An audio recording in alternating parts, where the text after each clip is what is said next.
یا ایتھا النفس المطمئنہ، اے وہ جان جو مطمئن رہی. یہ تو اس کا لفظی ترجمہ ہوا، لیکن جیسا کہ میں نے عرض کیا انسانی نفسیات کے بہت ہی اہم حقائق ہیں جو اس ایک لفظ کے پردے میں چھپے ہوئے ہیں.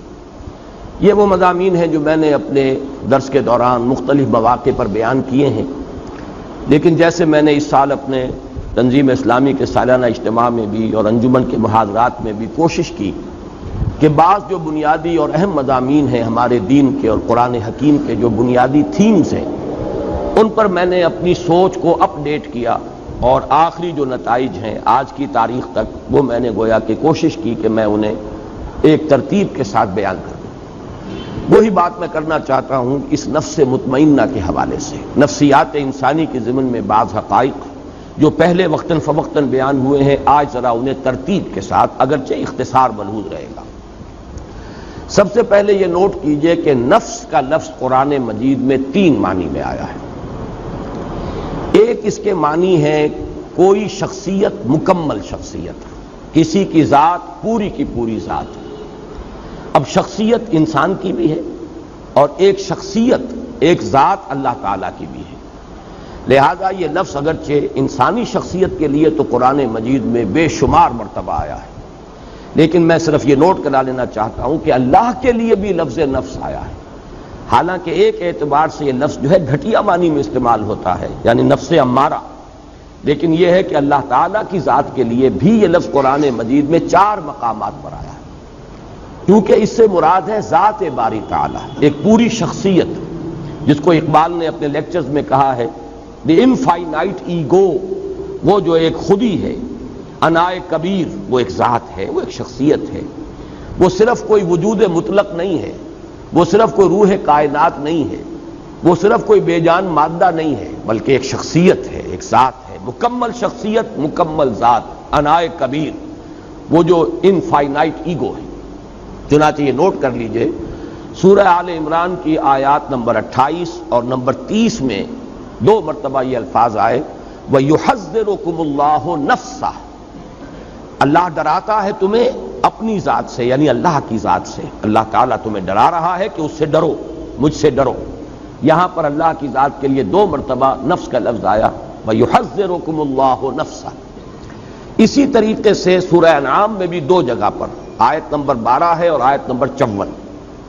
آیت نمبر 12 میں فرمایا کتب علی نفسہ الرحمہ، اللہ تعالیٰ نے اپنی ذات پر واجب کر لی ہے رحمت. رحمت کو اس نے اپنی ذات پر، اپنے آپ پر واجب کر لیا. یہ میں اس لیے مثال دے رہا ہوں کہ اپنا آپ، اپنی ذات، اس کے لیے انسانوں کے لیے تو بے شمار مرتبہ لفظ نفس آیا ہے قرآن مجید میں، لیکن ذات باری تعالیٰ کے لیے بھی لفظ نفس کا اطلاق 4 جگہ ہے. سورہ انعام کی آیت نمبر 54 میں فرمایا کتب ربکم علی نفسہ الرحمہ، تمہارے رب نے اپنی ذات پر، اپنے آپ پر رحمت واجب کر لی، لکھ لی. تو یہ 4 مقامات ہیں قرآن مجید کے جن میں ذات باری تعالیٰ پر بھی لفظ نفس کا اطلاق ہے. اور ایک اس وقت ذہن میں آیا ہے کہ یہ نوٹ کرا دوں کہ یہ اصول میں نے بارہا عرض کیا ہے کہ اہم مضامین قرآن مجید میں 2 دفعہ ضرور آتے ہیں. اب دیکھیے یحذرکم اللہ نفسہ 2 جگہ آ گیا، ایک ہی صورت میں سورہ آل عمران میں کتب علی نفسہ الرحمہ یا کتب ربکم علی نفسہ الرحمہ، یہ بھی 2 مرتبہ آ گیا سورہ انعام میں. تو ایک مفہوم تو لفظ نفس کا ہے کسی کی شخصیت، کسی کی ذات، پوری کی پوری شخصیت پر لفظ نفس کا اطلاق. دوسرے معنی میں انسان کی شخصیت کے حیوانی پہلو پر اس لفظ کا اطلاق ہوتا ہے. اب اس کے پیچھے وہ پورا فلسفہ جو میں بارہا بیان کر چکا ہوں کہ قرآن مجید سے جو رہنمائی ملتی ہے وہ یہ ہے کہ انسانی شخصیت کمپوزٹ ہے، مرکب وجود ہے انسان کا. ایک اس کا حیوانی وجود ہے، وہ خاکی الاصل ہے، زمین سے، مٹی سے، کرسٹ آف دی ارتھ سے جو ہے یہ وجود میں آیا ہے، کلے سے. اور ایک اس کا روحانی وجود ہے، وہ عالم امر سے متعلق ہے، اس کا ایک خصوصی ربط اور تعلق ہے ذات باری تعالیٰ کے ساتھ. وَنَفَخْتُ فِيهِ مِن رُوحِي، یہ دونوں بڑے متضاد ہیں اپنے تقاضوں کے اعتبار سے بھی اور اپنے اوریجن کے اعتبار سے بھی. ایک کا منبع زمین ہے، ایک کا جو بھی جہاں سے اس کا تعلق ہے وہ عالم علوی ہے، وہ بلند عالم ہے. اس میں یوں سمجھ لیجئے کہ انسانی شخصیت کا جو حیوانی پہلو ہے اس کے لیے لفظ نفس آتا ہے۔ یہی وجہ ہے کہ اس حیوانی پہلو کا اگر خلاصہ اور لب لباب آپ کہیں گے تو وہ ہے جان، حیات، جو حیوانات میں بھی ہے۔ کتے میں بھی جان ہے، بلی میں بھی جان ہے، گھوڑے میں بھی جان ہے، گدھے میں بھی جان ہے، گھاس کے تنکے میں بھی جان ہے۔ یہ تمام جو ہے، چاہے وہ نباتاتی حیات ہو اور چاہے وہ حیواناتی حیات ہو، زمینی حیات جو ہے، اس میں زندگی جو ہے قدر مشترک ہے۔ انسان کا بھی جو حیوانی وجود ہے وہ صرف جسم نہیں، جسم جمع حیات، یہ زندگی جو ہے یہ ہے در حقیقت جو حیوان انسان ہے۔ تو اس کا چونکہ لب لباب جو ہے اس حیوانی وجود کا وہ ہے جان، لائف، حیات۔ اس لیے سورہ انعام ہی کی آیت نمبر 93 میں فرمایا گیا کہ فرشتے جب روح قبض کرنے کے لیے، جان نکالنے کے لیے آتے ہیں۔ اب یہ روح قبض کرنے کا لفظ بھی میری زبان پر آ گیا غلط العام کے اعتبار سے، حالانکہ اس وقت جان قبض کی جاتی ہے، جان نکالی جاتی ہے، روح کا معاملہ نہیں ہے، وہ ایک علیحدہ بحث ہے۔ اس کے لیے جو الفاظ آئے ہیں اخرجوا انفسکم الیوم تجزون عذاب الہون، نکالو اپنی جانیں، آج تمہیں عذاب دیا جائے گا جو رسوائی والا عذاب ہے، رسوا کن عذاب ہے۔ تو جان جب نکلتی ہے اس حیوانی وجود میں سے تو وجود تو یہی رہ گیا، جسم تو رہ گیا یہ، لیکن جسم تو در حقیقت مٹی کا ایک ڈھیر ہے، مٹی سے آیا ہے۔ اس کا جو اصل حاصل ہے خلاصہ، جیسے کہ کتے میں اس کی جان جو ہے وہ اصل شے ہے، ورنہ اس کے بعد جو ہے گل سڑ جائے گا اور اس کا کوئی حقیقی وجود نہیں ہے۔ اسی طرح حیوانی وجود جو انسان کا ہے اس کا بھی اصل لب لباب جان ہے، حیات ہے، لائف ہے، باقی ورنہ یہ جسم جو ہے یہ تو تحلیل ہو کر اور منتشر ہو کر مٹی میں مل جائے گا۔ تو جان کے لیے بھی اس قرآن مجید میں لفظ اخرجوا انفسکم، نکالو اپنی جانیں۔ اور یہی دوسرا پہلو ہے کہ جس کے لیے سورہ یوسف کی آیت نمبر 53 میں اور جو 13ویں پارے کی پہلی آیت ہے اس میں لفظ آیا ہے ان النفس لامارۃ بالسوء۔ چونکہ یہ حیوانی وجود ہے انسان کا، تو جو حیوانی جبلتیں ہیں، جو اینیمل انسٹنکٹس ہیں، جو محرکات عمل ہے حیوانی، وہ سب کے سب اس کے ساتھ متعلق ہیں۔ یہ ہمارے حقیقی وجود کا ایک رخ ہے، ایک پہلو ہے۔ یہ آدھا وجود ہے انسان کا جو حیوانی وجود ہے، اس اعتبار سے اس کے لیے نفس کا لفظ آیا، لیکن نفس کے ساتھ صفت آئی ان النفس لامارۃ بالسوء، جس کے لیے کہ ہمارے ہاں عام طور پر، خاص طور پر صوفیانہ لٹریچر میں نفس امارہ کا لفظ استعمال ہوتا ہے، حالانکہ قرآن مجید میں یہ ترکیب اس طور سے نہیں آئی، النفس الامارہ یہ لفظ نہیں آیا، ان النفس لامارۃ بالسوء، یعنی یہ جو حیوانی نفس ہے انسان کا یہ تو لازماً برائی کا حکم دے گا۔ کیوں دے گا؟ اس لیے کہ یہ اینیمل انسٹنکٹس جو ہیں یہ بلائنڈ ہیں۔ انسان کو بھوک لگتی ہے، پیٹ کھانے کو مانگتا ہے، اسے اس سے غرض نہیں ہے کہ وہ حلال کھانا کھا رہا ہے یا حرام کھا رہا ہے، اسے تو اپنی بھوک کی سیٹسفیکشن درکار ہے۔ پھر یہ کہ وہ فی نفس ہی وہ گوشت جو ہے چاہے بکری کا ہے اور چاہے وہ سور کا ہے، نفس کو تو اس سے بھی تعلق نہیں۔ پھر بکری کا بھی ہے تو حلال ذریعے سے کمایا گیا یا حرام ذریعے سے کسی کی جیب کاٹ کر جا کر بکری کا گوشت خرید لیا گیا، ان چیزوں سے نفس کو بحث نہیں۔ اسے تو جو بھی ٹینشن اندر ڈیولپ ہو جاتا ہے، بھوک کا ٹینشن انسانی نفس کے اندر، اسے اپنی تسکین چاہیے اور وہ تسکین پیٹ کو بھرو۔ اسی طرح شہوت ہے، جنسی جذبہ ہے، وہ تو اپنی تسکین چاہتا ہے، گریٹیفیکیشن چاہتا ہے، اسے اس سے غرض نہیں حرام راستے سے ہو، حلال راستے سے ہو، برائی سے ہو، بھلائی سے ہو، جائز سے ہو، ناجائز سے، اسے اس کی کوئی غرض نہیں۔ تو یہ جو انسان کے جو حیوانی جبلتیں ہیں، حیوانی انسٹنکٹس ہیں، یہ جو اس کے محرکات عمل ہے حیوانی، یہ رجحانات و میلانات جو حیوانی ہیں، یہ چونکہ اندھے ہیں، انہیں خیر اور شر اور انہیں حلال و حرام اور جائز و ناجائز سے بحث نہیں ہے، لہذا ان کے لیے فرمایا گیا یہ تو برائی کا حکم دیں گے۔ پھر ان کے اندر بعض وہ جبلتیں بھی ہیں جیسے کہ ایڈلر نے جس کو کہ آئیڈینٹیفائی کیا، دی ارج ٹو ڈومینیٹ، انسان چاہتا ہے کہ غلبہ حاصل کرے، دوسروں پر تفوق، حب تفوق۔ اب اس میں بھی انسان اندھا ہو جاتا ہے، جائز راستے سے ہو، ناجائز سے ہو، لوگوں کے حقوق تلف کر کے ہو، لوگوں پر اپنا جو ہے قہاری اور اپنے جبر کو مسلط کرنے سے ہو، لیکن چاہتا ہے انسان کہ اسے تفوق اور فوقیت حاصل ہو جائے۔ یہاں یہ نوٹ کر لیجئے کہ در حقیقت جدید نفسیات جو ہے وہ انسانی شخصیت یا نفسیات انسانی کے صرف اس پہلو سے بحث کرتی ہے، چونکہ روحانی وجود اس کے دائرہ تحقیق و تفتیش سے خارج ہے، نظر آنے والا وجود یہی ہے۔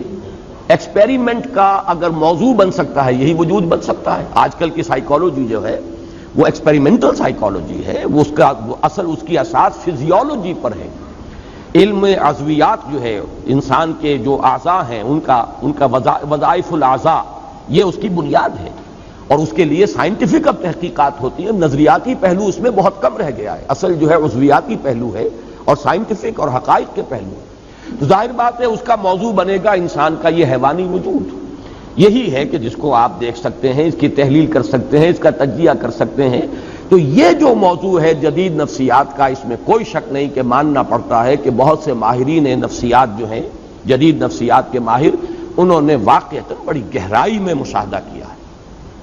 اگرچہ جو اس پر انہوں نے پھر جو نظریات ڈیولپ کیے ہیں، چونکہ یکرخا مطالعہ ہے ان کا، انسان کی پوری شخصیت تو ان کے موضوع غور و فکر کا موضوع ہی نہیں ہے.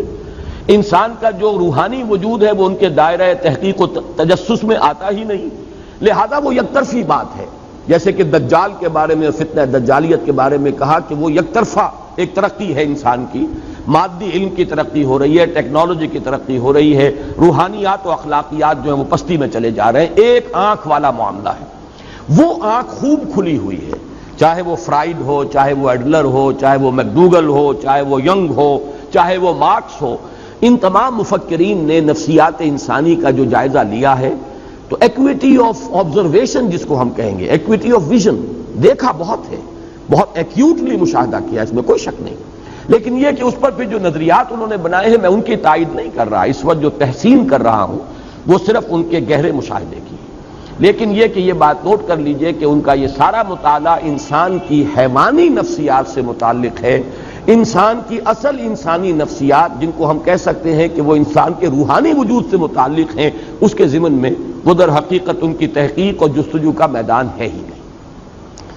اب تیسری بات نوٹ کیجئے کہ اصلاً اسلام اور قرآن نے جو ہدایت ہمیں دی ہے اس کے بارے میں پہلی بات تو میں عرض کر چکا ہوں کہ یہ کمپوزٹ وجود ہے، حیوانی وجود اور ایک روحانی وجود. لیکن قرآن سے ہمیں یہ معلوم ہوتا ہے کہ ایک حقیقت اور ہے انسان کے اندر جو ان دونوں کے بین بین ہے. انسان کا ایک وجود روحانی وجود، ایک حیوانی وجود، حیوانی داعیات، حیوانی محرکات، حیوانی رجحانات، حیوانی میلانات، حیوانی محرکات عمل، روح اس کے تقاضے، اس کی پل، وہ بلندی کی طرف لے جانا چاہتی ہے انسان کو، یہ پستی کی طرف لے جانا چاہتے ہیں انسان کو. لیکن ان دونوں کے مابین ایک پل اپورڈ ہے، ایک پل ڈاؤن ورڈ ہے. دونوں کے مابین ایک اور لطیف حقیقت ہے انسانی وجود کی جس کو کہا جاتا ہے قلب. اب یہ لطیف حقیقت کا جو لفظ میں نے استعمال کیا ہے، صوفیہ اسی کو استعمال کرتے ہیں لطائف. لطائف ثلاثہ کا میں قائل ہوں کہ قرآن مجید سے مجھے ان کا ثبوت ملا ہے. بعض صوفیہ نے لطائف خمسہ، لطائف ستہ، وہ اور بھی کچھ چیزیں ہیں کہ جن پر گفتگو کی ہے. لیکن بہرحال میں یا تو یہ کہ یہ سمجھ لیجئے کہ میں اپنے قصور فہم کا اعتراف کر رہا ہوں. بہرحال مجھے قرآن مجید کے اندر ان کا سراغ نہیں ملا. نفس جس کے بارے میں پوچھ چکا، اور جدید ماہرین نفسیات کی ساری گفتگو، بحث، تفتیش، تجسس وہ صرف اسی سے متعلق ہے. لطیفہ روح جو بلند ہے اور لطیفہ قلب. اب میں آپ کو پہلے یہ عرض کر دوں کہ ان کا ایک بڑا ہی ایک ربط قائم ہوتا ہے جو فرائیڈ نے جو 3 لیولز معین کیے ہیں انسانی شخصیت کے. اور یہ میں نے جیسا کہ ابھی عرض کیا کہ میں اس کے مشاہدے کی گہرائی کا اور ایکویٹی آف آبزرویشن کا بہت قائل ہوں. اگرچہ جو نظریات اوپر اس نے بنائے ہیں وہ بڑے گمراہ کن ہیں، لیکن بنیادی آبزرویشن صحیح ہے. انسانی نفس میں اس کے محرکات کے اعتبار سے 3 لیولز آئیڈینٹیفائی کیے فرائیڈ نے. لوئسٹ ہے اڈ اور لیبیڈو. اڈ یا لیبیڈو یہ کیا ہے؟ یہ حیوانی جبلتیں، حیوانی تقاضے، انسان کا جو حیوانی وجود ہے اس کا جو میلان ہے، اس کا جو رجحان ہے، یہ کیا ہے؟ اڈ اور لیبیڈو، جس کا تعلق ہے بطن سے، فرج سے، حیوانی تقاضوں سے. اس سے بلند تر سطح پر وہ کہتا ہے ایگو، خودی. کوئی اور شے ہے جو کنٹرول کرتی ہے لیبیڈو کو، اڈ کو، لیبیڈو کو کنٹرول کرنے والا کوئی ہے انسان کے اندر جس کو وہ ایگو سے تعبیر کرتا ہے. اور اس سے اوپر ایک اور شے کو آپ نے مشاہدہ کیا اور اس کو وہ تعبیر کرتا ہے سپر ایگو. اس ایگو سے اوپر بھی ایک ایگو ہے، ایک اور بلند تر خودی ہے ایک خودی عام ہے اور ایک خودی اس سے بھی بلند ہے، سپر ایگو۔ اس سپر ایگو کی جو توجیہ اس نے کی ہے وہ گمراہ کن ہے، لیکن میں جو اس وقت اس کی طرف تعریف کر رہا ہوں وہ اس اعتبار سے کہ 3 لیولز کو جو اس نے آبزرو کیا اور آئیڈینٹیفائی کیا، یہ بھی اس کے مشاہدے کی گہرائی جو ہے اور اس کے اوپر دلالت کرتا۔ ان لطائف ثلاثہ جو کورسپونڈنگلی قرآن مجید میں آئے ہیں، وہ نفس امارہ یا حیوانی نفس، یہ ہے اِڈ یا لیبیڈو۔ ایگو یہ قلب ہے، لطیفہ قلب، اور سپر ایگو یہ در حقیقت لطیفہ روح ہے۔ یہ 3 لطائف ہیں انسان کے اندر۔ اب نوٹ کیجئے اس کو، روح کا مسکن ہے قلب، روح مکین ہے قلب کی، اور باقی پورا وجود حیوانی جو ہے وہ گویا کہ وہ انسان کے اِڈ یا لیبیڈو سے عبارت ہے، وہ نفس امارہ ہے۔ اب قرآن مجید جو ہمارے سامنے حقائق بیان کرتا ہے، ان کو اگر اس ترتیب سے میں بیان کروں تو یوں ہے کہ قلب منبع ارادہ ہے۔ ہمارے وجود میں ارادہ جو ہے اس کا منبع اور سرچشمہ دل ہے، قلب۔ وہ جو غالب نے کہا جانتا ہوں ثواب طاعت و زہد، پر طبیعت ادھر نہیں آتی، دل نہیں مانتا، دل نہیں راغب ہو رہا۔ دل مان جائے تو بس پھر تو ہر معاملہ درست ہو جائے گا۔ یہ دل جسے ہم کہتے ہیں یہ قلب منبع ارادہ ہے۔ البتہ اس قلب کے اوپر، اور دیکھیے لفظ قلب کیا ہے، قلب کا مادہ ہے جس کے معنی ہے بدلنا۔ جیسے اس دل کو میں نے بارہا عرض کیا ہے، یہ ہمارے جسم کا ایسا عضو ہے یہ قلب، اسے کبھی آرام نہیں ہے، باقی تمام اعضاء کو آرام ملتا ہے، ہمارے تمام خلیات جو ہیں انہیں آرام ملتا ہے، دماغ بھی آرام کرتا ہے، کم سے کم 2-3 گھنٹے سوتا ہے، نہ خواب دیکھتا ہے نہ کچھ اور سوچتا ہے، لیکن یہ کہ اس کے بعد اس کا آرام پورا ہو جاتا تو خواب دیکھنا شروع کر دیتا۔ آپ سو رہے ہیں لیکن خواب دیکھ رہا ہے، وہ دماغ چل پڑا اس کی مشین، لیکن کچھ عرصہ اسے آرام کا درکار ہے، سوائے اس قلب کے کہ اس کے آرام کا مطلب موت ہے، فزیکل ڈیتھ۔ لہذا یہ ہر وقت کبھی سکڑ رہا ہے اور کبھی وہ پھیل رہا ہے، اس کے لیے ہر وقت تبدیلی کی کیفیت ہے، تو اس سے بھی ایک اس کے لفظ کا مناسبت قائم ہوتی ہے اس کی حقیقت کے ساتھ۔ اس قلب کے اوپر 2 اثرات پڑتے ہیں، ایک طرف روح کے اثرات پڑ رہے ہیں اور دوسری طرف نفس امارہ کی پل ہے اس پر، اور اس کو صحیح تر تعبیر کریں گے ہم ایمانی حقائق کی روشنی میں کہ یہ قلب جو ہے اس کے اندر روح انسانی ہے، جو روح ربانی ہے حقیقت کے اعتبار سے، نفخت فیہ من روحی۔ یا تو یہ قلب جو ہے شفاف آئینے کے مانند ہوتا ہے جس میں سے اس روح کے انوار چھن چھن کر پورے وجود کو نورانی بنا دیتے ہیں۔ نفس امارہ کی گرفت نہیں ہے قلب پر، بلکہ جو انوار روح ہیں، روح کے انوار وہ قلب کے آئینے میں سے، شفاف آئینے میں سے چھن چھن کر باہر آ رہے ہیں اور پورے وجود کو منور کر دیا ہے۔ یا یہ ہے کہ اِڈ یا لیبیڈو، نفس امارہ کا اتنا تسلط ہو گیا ہے قلب پر، اس کی شہوت، اس کی خواہشات، اس کی دنیاوی جو تمنائیں اور آرزوئیں ہیں، طول عمل ہے، اس سب نے اس قلب کو سیاہ کر دیا، یا جیسے حدیث میں آتا ہے قلب کو بند کر دیا۔ حضور نے باقاعدہ مٹھی بند کی۔ انسان جب گناہ کرتا ہے تو ایک داغ پڑ جاتا ہے، پھر گناہ کرتا ہے پھر دوسرا داغ پڑ گیا، توبہ کرتا ہے تو دھل جاتا ہے داغ، توبہ نہیں کرتا تو داغ پر داغ، یہاں تک کہ اسے ہم یہ بھی کہہ سکتے ہیں کہ وہ سیاہ ہو جاتا ہے۔ اگر سیاہ ہو گیا ہے تو اب روح جو ہے اندر دفن ہو گئی، اس کا نور اب نکل کر وجود انسانی میں سرایت نہیں کر سکتا۔ اب یہ ظلمت ہی ظلمت ہے، تاریکی ہی تاریکی ہے، وجود حیوانی جو ہے اس کے اندر اب کوئی نورانیت باقی نہیں رہے گا۔ یہ ہے وہ کیفیت جس کو حضور نے فرمایا پھر دل بند ہو جاتا ہے، اور اسی کو قرآن کہتا ہے ختم اللہ علی قلوبہم وعلی سمعہم، جب کسی تھیلی کو بند کر دیتے ہیں تو اوپر مہر لگا دیتے ہیں، اب کوئی شے اس میں نہ نکلے گی نہ اس کے اندر داخل ہوگی۔ تو دل میں سے نہیں نکل سکتے انوار روح کے، اور دل میں داخل نہیں ہو سکتی کوئی نصیحت، کوئی موعظت، اس لیے کہ مہر لگ چکی ہے۔ یہ کیفیت کیا ہے؟ یہ وہ کیفیت ہے کہ قلب انسانی پر فیصلہ کن غلبہ ہو گیا ہے، جو حیوانی میلانات ہیں، ظلمات نفس ہیں، انہوں نے ایسا تسلط کر لیا ہے کہ یا تو یوں کہیے کہ اس پر کوٹنگ آ گئی ہے، سختی آ گئی ہے دل کے اوپر، یا وہ دل کا جو باہر کا حصہ ہے وہ اتنا سیاہ ہو گیا ہے، اتنا بند ہو گیا ہے دل کہ اب اندر جو روح ہے وہ دفن ہو کر رہ گئی۔ اس کو نوٹ کر لیجئے، لفظ دفن میں خاص طور پر استعمال کر رہا ہوں اس لیے کہ ذرا آگے ہم چلیں گے قد افلح من زکاہا وقد خاب من دساہا. دسا یا دسو کے معنی ہے کسی شے کو دفن کر دینا. یہ لفظ آگے آ جائے گا، تیسری ہی صورت ہے، بلکہ اگلے ہفتے انشاءاللہ ہفتے کو ہم یہ سورۃ الشمس پڑھیں گے. اور یا پھر دوسری شکل ہے جو میں نے عرض کیا کہ اگر آئینہ قلب صاف اور شفاف ہے تو روح کے انوار اس میں سے نکل رہے ہیں اور اس نے پورے وجود حیوانی کو منور کر دیا ہے. یہ ہیں دو ایکسٹریم کنڈیشنز. اس دوسری کنڈیشن کی ایکسٹریم صورت جو ہے وہ ہے شخصیت محمدی صلی اللہ علیہ وسلم. یہ نہیں تھا کہ آپ کے ساتھ نفس تھا نہیں، یہ نہیں تھا کہ آپ کے اندر جو ہے جسمانی تقاضے تھے نہیں، یہ نہیں تھا کہ آپ کو بھوک نہیں لگتی تھی یا آپ کے اندر جو ہے وہ جنسی تقاضا نہیں، سب تھے. لیکن یہ کہ اس سب کے اوپر روح محمدی کے انوار ایسے فیصلہ کن طور پر غالب ہو چکے تھے کہ پورا وجود نورانی ہو چکا تھا. اس اعتبار سے حضور کو اگر نور مجسم کہا جائے تو مجھے کوئی اعتراض نہیں اس معنی میں. وہ جس کو آگے بڑھا کر جو فلسفے اس پر ایجاد کر لیے گئے وہ علیحدہ شے ہے، لیکن اس معنی میں کہ روح محمدی صلی اللہ علیہ وسلم اتنی اس کی نورانیت قوی ہے اور جو نفس ہے وہ حضور نے اس طور سے اس پر قابو پا لیا کہ روح کے انوار سے آپ کا پورا وجود جو ہے وہ منور ہو گیا. اس کے لیے سورہ نور کی وہ جو رکوع ہے، 5واں رکوع، اس میں جو تعبیر آئی ہے اسے ذہن میں تازہ کر لیجئے. نور علی نور، یہ تو انوار ہی انوار ہیں پورے وجود کے اندر.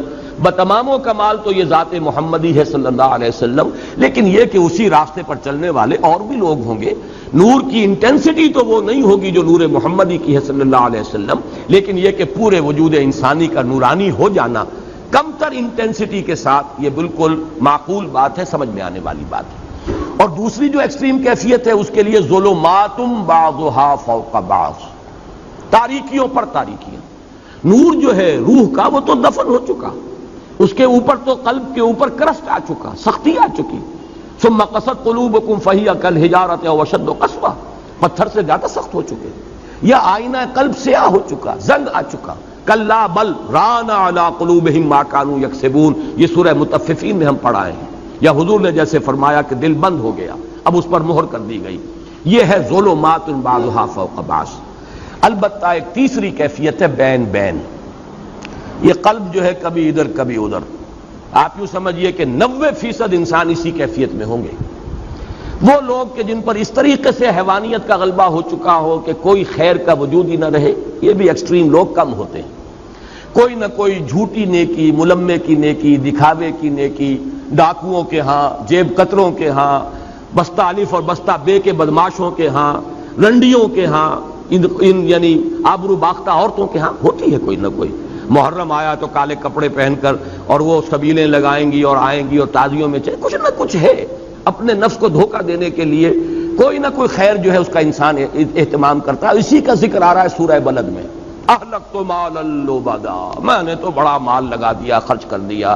میں نے تو خیر کے کاموں میں، بھلائی میں، مسکینوں کو کھلانے میں بڑے بڑے لنگر کھولے. یہ سب کام ہے کس کے ساتھ؟ بدی کے ساتھ. بدی بھی ہے، حرام خوری بھی ہے، سمگلنگ بھی ہو رہی ہے، اور بھی جو بھی سودی کاروبار بھی ہو رہا ہے، لیکن مسجدوں کو چندے بھی دیے جا رہے ہیں، دارالعلوموں کی سرپرستی بھی ہو رہی ہے. تو اکثر و بیشتر آپ کو ملے گا گڈمڈ معاملہ کہ کچھ نیکی کی طرف بھی ہے اور کچھ بدی کی طرف بھی ہے. یہ ہے جس کو قرآن تعبیر کرتا ہے نفس لوامہ. لا اقسم بیوم القیامہ ولا اقسم بالنفس اللوامہ. اس لیے کہ یہ روح جو ہے اس کا اثر کیا ہوتا ہے انسان پر؟ یا تو مثبت اثر ہے، نیکی کی طرف کھینچتی ہے، اس لیے کہ اس کا منبع جو ہے وہ خیر کل ہے، ذات باری تعالیٰ سے اس کا تعلق ہے تو خیر کی طرف بلائے گی. دوسرے یہ، اور اسی اعتبار سے مغرب کے فلسفے میں ڈیوائن سپارک کا جو لفظ آتا ہے ادب میں، انسان کے اندر ایک روح ملکوتی ہے، ایک شعلہ ملکوتی ہے.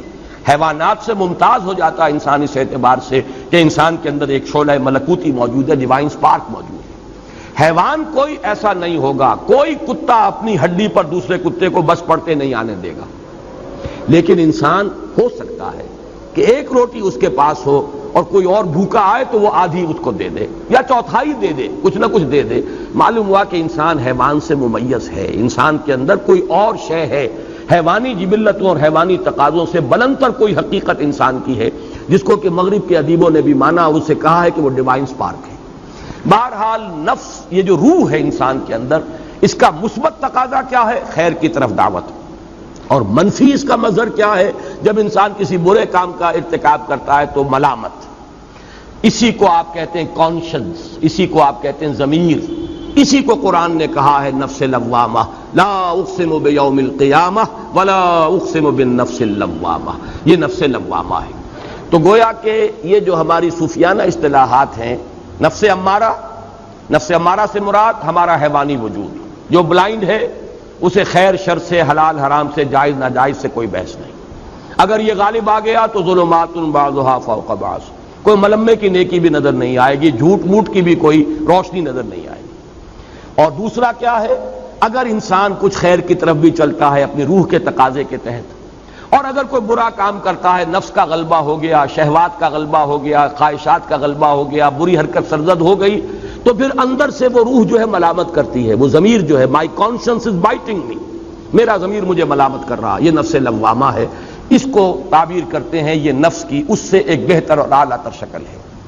بلند ترین شکل جو ہے وہ نفس مطمئنہ، جبکہ انسان کی روح کو تمکن حاصل ہو جائے وجود انسانی پر۔ نفس ہے لیکن نفس اب انسان کو ڈکٹیٹ نہیں کر سکتا، غلط راستے پر نہیں لے جا سکتا، جس کو حضور نے تعبیر کیا ہے، چونکہ اس کی کامل مثال میں عرض کر چکا ہوں، صرف ذات محمدی ہے صلی اللہ علیہ وسلم، کہ حضور نے جب فرمایا کہ ہر انسان کے ساتھ ایک شیطان ہوتا ہے، اور کسی نے بڑی ہمت کی جو پوچھ لیا کہ حضور کیا آپ کے ساتھ بھی شیطان ہے؟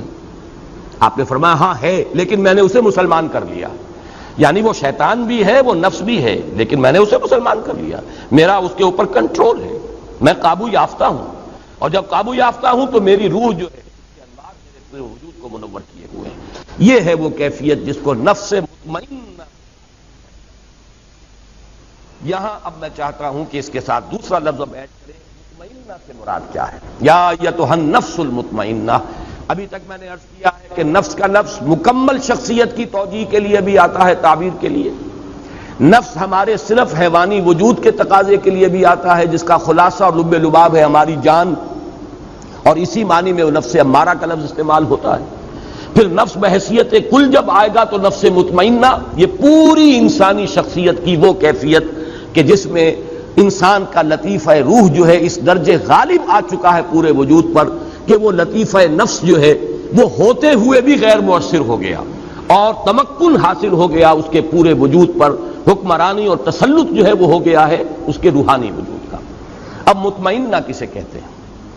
اطمئنان، یہ ہم اردو میں اس کو لکھتے ہیں تو اطمینان لکھتے ہیں یہ کے ساتھ، عربی میں اصل میں یہ لفظ ہے اطمئنان حمزہ کے ساتھ۔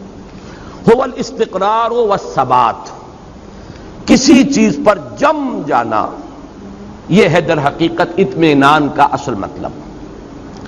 اس اطمینان کے دو رخ ہیں، اور یہ میں اس مرتبہ اپنے حقیقت ایمان والی بحث میں ایمان کا امن سے تعلق اس میں تفصیل سے بیان کر چکا ہوں اس مرتبہ کے محاضرات میں۔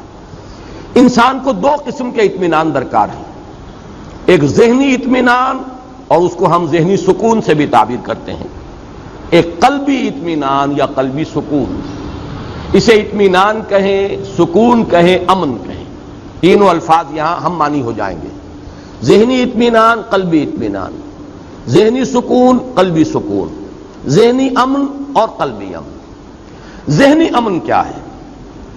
اس کائنات کے جو اصل بنیادی حقائق ہیں ان پر انسان کا دل ٹھک جائے، اللہ ہے، ہسٹ، اللہ ہے، مجھے یقیناً اس کے حضور میں جانا ہے، میں وہیں سے آیا ہوں، انا للہ و انا الیہ راجعون، میری اصل زندگی آخرت کی زندگی ہے، مرنے کے بعد جی اٹھنا ہے۔ یہ جب ہے ہو جاتا ہے، اب اس میں شکوک نہ رہے، شبہات نہ رہے، وہ بات نہ ہو کہ ان نظن الا ظنا وما نحن بمستيقنين، گمان سا تو ہوتا ہے لیکن یقین نہیں ہوتا، یہ نہیں، بلکہ جسے کہا گیا سورہ حجرات میں انما المؤمنون الذين آمنوا بالله ورسوله ثم لم يرتابوا، پھر شک ہرگز نہ کرے۔ یہ ہے ذہنی اطمینان، انسان کو معلوم ہے میں کہاں سے آیا ہوں، کہاں جا رہا ہوں، مبدأ و معاد، جس کے لیے میں نے وہ شعر سنایا بارہا کہ اگر یہ انسان کو معلوم نہیں تو اس کی مثال اس بے لنگر کے جہاز کی سی ہے. ایک ایسا مسافر جسے یہی معلوم نہیں میں چلا کہاں سے تھا، میرا گھر کہاں ہے اور جا کہاں رہا تھا، جس کی یادداشت کہیں میموری جو ہے اس کی کہیں اثناء سفر میں اس کی زائل ہو گئی، اسے یاد ہی نہ رہا. اس کی کیفیت کیا ہے؟ نہ ہاتھ باغ پہ ہے نہ پا ہے رکاب میں. البتہ یہ کہ وہ رخش عمر جو ہے وہ چل رہی ہے. رو میں ہے رخش عمر، کہاں دیکھیے تھمے، کیا معلوم کہاں جا کے رک جائے گی.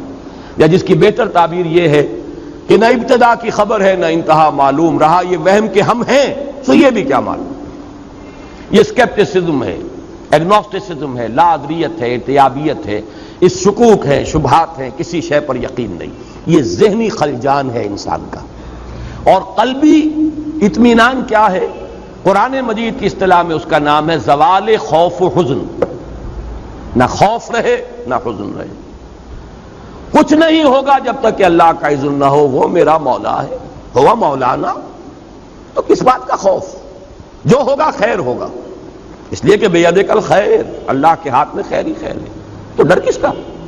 اور جو کچھ ہوا اس کے کیے سے ہوا، اس کے فیصلے سے ہوا، اس میں یقیناً خیر ہے. راضی برضائے رب، اللہ کی رضا پر انسان راضی ہے. زوال خوف و حزن یہ ہے قلب کا اطمینان. تو نفس مطمئنہ اصل میں اسے کہا جائے گا. یہ در حقیقت معرفت اور ایمان ہی کی انٹینسٹی کا نام ہے. اسی کے لیے دوسری اصطلاح احسان ہے. احسان اس کا عملی پہلو ہے اور اس کی داخلی کیفیت جو ہے وہ اطمینان والی، ذہن بھی مطمئن اور دل ٹھکا ہوا، دل بھی قائم. اس کے اندر خوف اور حزن کے کیفیتیں جو ہیں وہ سوائے جیسے کہ میں نے کل عرض کیا تھا ایک طبعی سا اثر. اگر کسی چیز نے کاٹا ہے، ایک دم ہاتھ جو ہے آپ کا ہل گیا، درد محسوس ہوا، ٹھیک ہے، یہ طبعی اثر ہے اس کا. لیکن نفسیاتی اثر نہیں کہ اس کی وجہ سے کوئی غم لاحق ہو جائے، کوئی انسان کے اوپر جو ہے مایوسی کی کیفیت طاری ہو جائے، کوئی زبان سے اللہ کے لیے شکوہ اور شکایت کے الفاظ نکل جائے، نالا و شیون، یہ نہیں، بلکہ یہ کہ اس کے اوپر ضبط ہے مکمل. یہ ہے در حقیقت زوال خوف و حزن. الا ان اولیاء اللہ لا خوف علیہم ولا هم یحزنون. تو اب یوں سمجھیے کہ لفظ احسان، لفظ مرتبہ ولایت، الا ان اولیاء اللہ لا خوف علیہم ولا هم یحزنون، یہ دونوں مساوی ہیں نفس مطمئنہ کی. جو کیفیت اس لفظ احسان میں ہے، جو کیفیت مرتبہ ولایت کی ہے، وہی نفس مطمئنہ ہے. البتہ اب آخری بات جو اس کے لیے میں عرض کرنا چاہتا ہوں وہ یہ ہے، اس صورت میں خاص تعلق کیا ہے اس نفس مطمئنہ کا. یا ایتھا النفس المطمئنہ، اس کا تعلق اس صورت کے ساتھ کیا ہے وہ نوٹ کر لیجئے. اب میں نے عرض کیا تھا اس سورہ مبارکہ یعنی سورۃ الفجر کی بنیادی مرکزی اہم ترین آیات کیا ہیں؟ فَأَمَّا الْإِنسَانُ إِذَا مَا ابْتَلَاهُ رَبُّهُ فَأَكْرَمَهُ وَنَعَّمَهُ فَيَقُولُ رَبِّي أَكْرَمَنِ وَأَمَّا إِذَا مَا ابْتَلَاهُ فَقَدَرَ عَلَيْهِ رِزْقَهُ فَيَقُولُ رَبِّي أَهَانَنِ. اور میں نے کل لفظ ایک استعمال کیا تھا کہ پینڈولم ہے. جیسے اب تو وہ گھنٹے رہے نہیں، وہ جو کوئی بڑا گھنٹہ جو ہے دیواروں پر ہوتا تھا اور اس کا پینڈولم کبھی دائیں بائیں مسلسل چل رہا ہے. یہ پینڈولم سمجھیے کہ انسان پر جو حالات وارد ہوتے ہیں اس دنیا میں، اگر خوشگوار حالات ہیں، کھانے کو فراوانی سے مل رہا ہے، آسائش ہے، آرام ہے، شہرت بھی اچھی ہے، دنیا میں عزت بھی ہے، اب خوش ہے انسان، دل کی کلی کھلی ہوئی ہے. ذرا تکلیف آ گئی، ذرا مصیبت آ گئی، تنگی آ گئی، کوئی اور کسی اعتبار سے نقصان ہو گیا، اب انسان پر گھٹن طاری ہو گئی اور اس کی ایک مایوسی کی سی کیفیت طاری ہو گئی. یا تو پھولے نہیں سما رہا یا مایوس ہو گیا. یہ ہے پینڈولم. جتنا جتنا اس پینڈولم کا سوئنگ زیادہ ہوگا اتنا ہی انسان معرفت سے محروم اور حقیقت سے محجوب ہے. یہ انورسلی پروپورشنل ہوگا معاملہ. جتنی معرفت میں بلندی ہوگی، ترقی ہوگی، پینڈولم کا سوئنگ کم ہو جائے گا، یہاں تک کہ معرفت کا ایک مقام وہ آئے گا چٹان کے مانند انسان کھڑا ہوگا، کوئی کیفیت اس پر اثر انداز نہیں ہو رہی. جیسے چٹان ہے، کوئی بہت منہ زوردار دریا ہے اور اس کی موجیں آ کر تھپیڑے لگا رہی ہیں، اس چٹان کو کوئی نقصان نہیں، اس پر کوئی اثر نہیں. یا کوئی بڑا سا پتھر بھی آ گیا لڑکتا ہوا پانی کے اندر، دریائے کنہار میں تو نظر ہی آ جائے گا آپ کو، لیکن اس چٹان سے کیا کرے گا؟ سر پھوڑے گا اور خود چل دے گا، خود ٹوٹ جائے گا. چٹان کو کچھ نہیں کہہ سکتا. وہ چٹان کے مانند بدلتے ہوئے حالات میں انسان اگر قائم ہے، یہ ہے نفس مطمئنہ. خوشی آ گئی تو ٹھیک ہے، اللہ کا فضل ہے، اللہ کا شکر ہے، لیکن یہ کہ اس کے اوپر اترانا، فرح فخور، نہیں، یہ کیفیت نہیں ہو سکتی۔ اسی طرح تکلیف آ گئی، اللہ کی طرف سے ہے، آزمائش ہے، اس میں بھی میرا کوئی خیر مضمر ہے۔ اگر کوئی عزیز فوت ہو گیا، اللہ کی شے تھی، اللہ نے لے لی، جیسے کہ میں نے کئی مرتبہ آپ کو سنایا، میرے والد مرحوم نے اپنا مشاہدہ بیان کیا، حالانکہ وہ کوئی زیادہ مذہبی شخصیت نہیں تھے، خاص طور پر یہ تصوف کے کوچے میں ان کا کوئی بھی ان کا گزر نہیں تھا، لیکن ایک بزرگ تھے ہمارے حصار میں، جو میرا قصبہ ہے، ذاتی میری پیدائش کا مقام بھی ہے، اور وہیں تقریباً یوں سمجھیے کہ زندگی کے 15 برس گزرے ہیں۔ تو وہاں ایک بزرگ تھے مظفر علی خان، اور ان کے پھر یہ جو خلیفہ تھے عبد الصمد خان، وہ ہیں جو رنالہ خرد میں دفن ہیں، اور جن کے نام کی تختی لگی ہوئی ہے، مسلم مسجد کا سنگ بنیاد انہوں نے رکھا تھا۔ ان کے جو بزرگ تھے، ان کے جو مرشد تھے مظفر علی خان، ان کا مشاہدہ والد صاحب نے خود بتایا ہے۔ 1919 میں غالباً کوئی پلیگ آئی تھی یا کوئی بہت بڑا انفلوئنزا آیا تھا، بڑی ایک وبائی کیفیت تھی۔ 2 جوان بیٹے ان کے، اور یہ کیمبل پور کی طرف کے پٹھان تھے، یعنی سرخ و سفید رنگت کے بڑے خوبصورت 2 بچے، ایک دن ایک گیا، اگلے دن دوسرا گیا۔ والد صاحب کہتے ہیں کہ میں ان کے پاس گیا ہوں، خیال تھا یہ کہ کچھ دیکھیں گے، لوگ تعزیت کر رہے ہوں گے، لیکن ان کا چہرہ جیسے ہمیشہ دمکتا ہوا ہوتا تھا ویسے ہی دمکتا ہوا اس دن بھی تھا۔ کوئی تعزیت کرتا تھا تو کہتے بھائی ٹھیک ہے، کوئی بات نہیں، اللہ کی چیز تھی، اللہ نے لے لی، وہ کہیں ختم تو نہیں ہو گئے، اللہ کے ہاں چلے گئے ہیں۔ یعنی یہ کہ موت زندگی کا وقفہ ہے، یعنی آگے بڑھیں گے دم لے کر۔ جہاں میں اہل ایمان صورت خورشید جیتے ہیں، ادھر ڈوبے ادھر نکلے، ادھر ڈوبے ادھر نکلے، فرق کیا ہے؟ آپ کا بچہ امریکہ چلا گیا ہے، آپ کو کوئی رنج اور افسوس تو نہیں ہوتا۔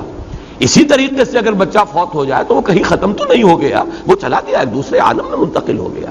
صرف یہ کہ امریکہ اسی عالم کی ایک جگہ ہے اور وہ عالم دوسرا ہے، وہ انسین ہے، وہ ہمارے لیے اس وقت غیب کے پردے میں جو ہے وہ مستور ہے۔ یہ کیفیت ہے اصل میں نفس مطمئنہ۔ میں اس کے لیے آج 4 آیتیں آپ کو سنانا چاہتا ہوں۔ یہ پینڈولم کا سوئنگ جو ہے اس کو ذہن میں رکھیے۔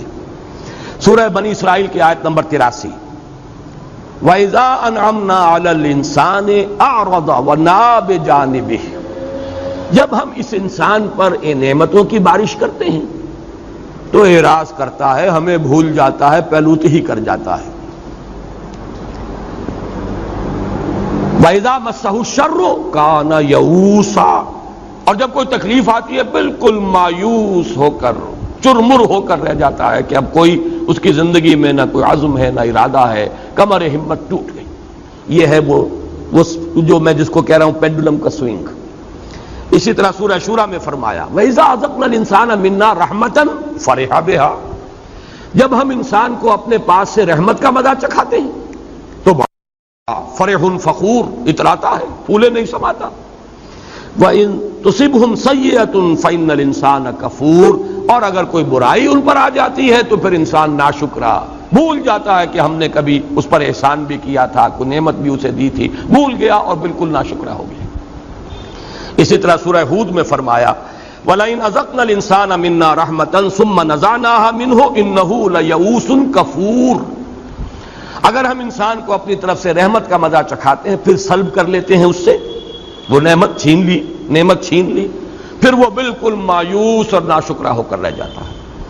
سورہ حامیم السجدہ میں فرمایا لا یسأم الانسان من دعاء الخیر وان مسہ الشر فیئوس قنوط، انسان خیر کی طلب میں تو لگا ہی رہتا ہے، مانگتا ہی رہتا ہے اللہ تعالیٰ سے، لیکن اگر کہیں تکلیف آ گئی تو پھر وہ بالکل مایوس، یئوس فعول کے وزن پر بالکل مایوس، اور اسی میں آپ کو معلوم ہے اسی کیفیت میں بہت سے لوگ خودکشی کر جاتے ہیں۔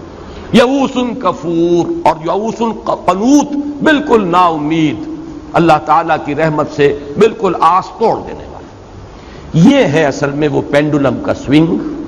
یہ سوئنگ جتنا زیادہ ہے انسان معرفت سے اتنا ہی محروم ہے، محجوب عن الحقائق۔ جتنی معرفت بڑھتی چلی جائے گی، ایمان کی روشنی سے باطن منور ہوتا چلا جائے گا، اتنا ہی یہ پینڈولم جو ہے اس کی سوئنگ کم ہو جائے گی، یہاں تک کہ ایک مقام وہ بھی ہے کہ چٹان کے مانند انسان کھڑا ہو۔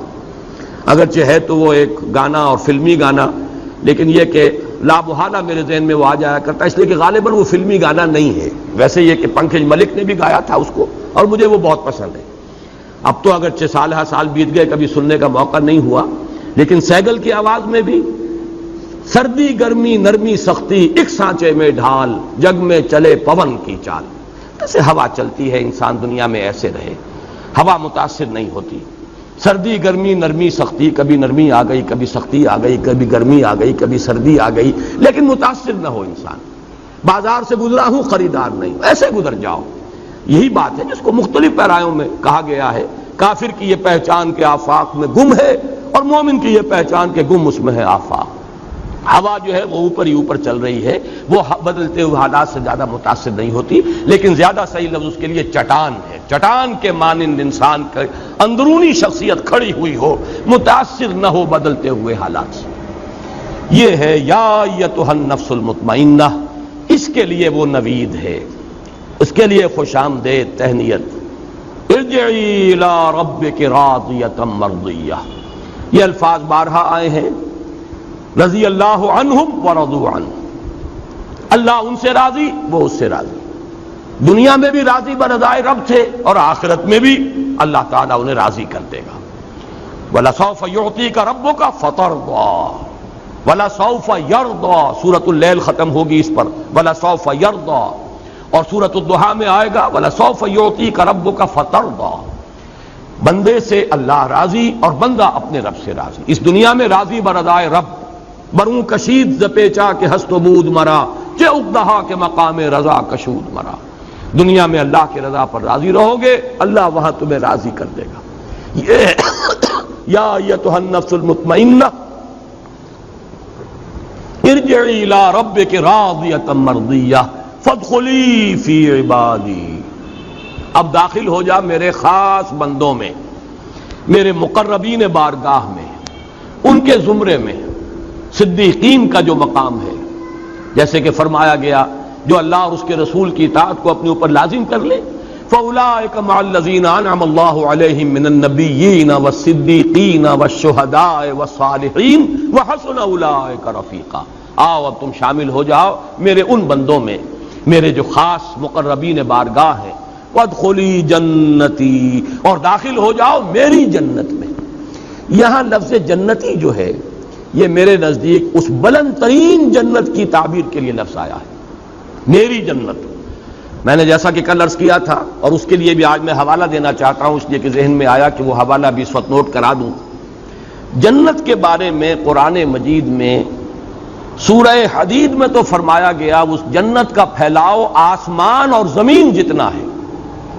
سابقوا الی مغفرۃ من ربکم وجنۃ عرضھا کعرض السماء والارض، مسابقت کرو، دوڑو، ایک دوسرے سے آگے نکلو اپنے رب کی مغفرت کے حصول کے لیے، اور اس جنت کے حصول کے لیے کہ جس کا پھیلاؤ، جس کا عرض جو ہے آسمان اور زمین جتنا ہے۔